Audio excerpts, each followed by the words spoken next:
மறக்காம சர்ப்ரைஸ் பண்ணுங்க. Thank you. Okay, welcome back, guys. In this example, we're going to see a pretty thematic idea, which we've seen similar tactics previously, but we're going to see a different sort of opening line. And I do want to take some moments and just talk about the details of this variation after bishop f4 and then bishop f5. This is what I like to call the copycat variation. Black is simply copying white and perhaps going for some kind of reverse London setup in an attempt to equalize. And usually, if your opponent develops the bishop to f5 so early in the London, the best response is to play c4 and then the eventual queen b3 and go after this currently undefended pawn on b7, one of black's major weak points. And usually the goal for white is to stir up some initiative and provoke some kind of weakness, as we'll see in this game. So going forward here, c4 is played, c6, e3, so white develops a bit first, knight f3, e6, and then queen b3. And now black is faced with a decision how to defend the pawn on b7. There's probably a couple options that black can consider. Probably the main option is queen b6, which we'll see some examples of later. I'll just say for now that the best move for white is c5, and then to reach this position where white has great chances with this half-open a-file and more space on the queen side, potential for pawn storms. So we'll see some tactical examples in this structure a bit later in the course. But going back to the position after queen b3, there's not too many other moves. One alternative is queen d7, which a lot of amateurs play, not realizing white's next move. White can just play knight e5 here, improving the knight with tempo, and after queen c8, white's just doing very well. There's no immediate breakthrough, but white can play something like knight c3 and rook c1. Very pleasant and active position for white. So what was played in this game, b6, looks like a very logical attempt just to defend against queen take b7, make sure the queen's not attacking anything immediately in this position. But as it turns out, b6 is a bit weakening for the line that we'll see.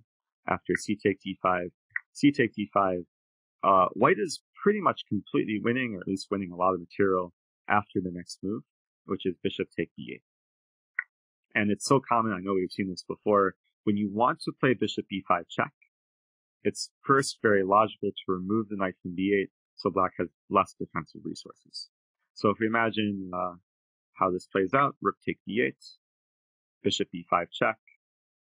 Not too many ways for black to defend the check. Knight d7 being the most natural looking move, but unfortunately for black, white is now just winning material. Knight e5, hitting the knight twice. The knight is still pinned. The only move to defend the knight is to play rook d7, and now at any time white can take on d7 twice and win the exchange. There's no reason to take right away because the knight is pinned, so black's not threatening anything immediately. So a strong move here for white is queen a4, and then let's say black attempts to castle somehow like bishop d6. Now white can take. And again, you don't take the pinned piece. If the piece is pinned, there's no reason to take it.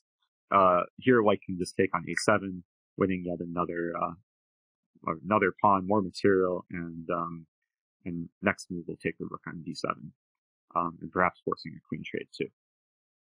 So going back, we can see how devastating the position can become if black allows such play from white with bishop take b8, followed by bishop b5 check.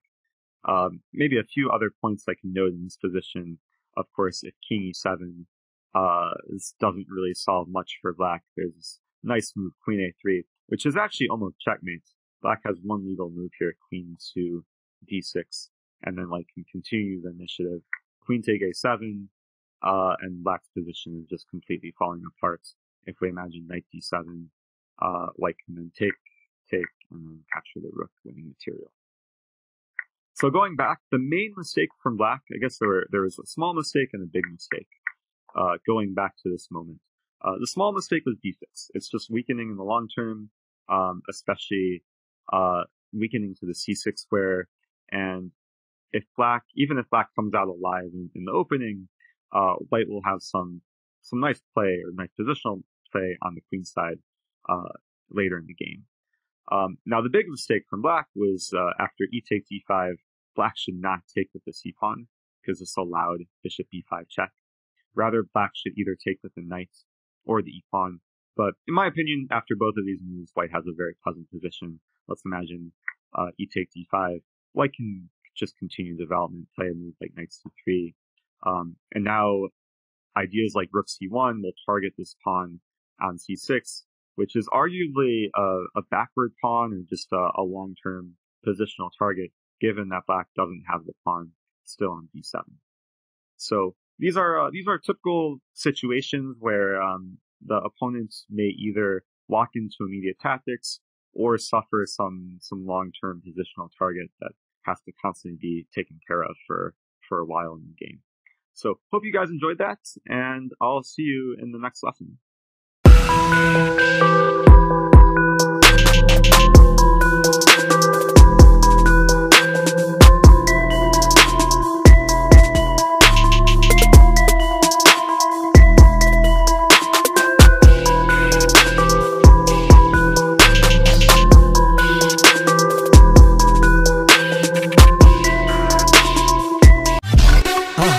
மறக்காம surprise பண்ணுங்க.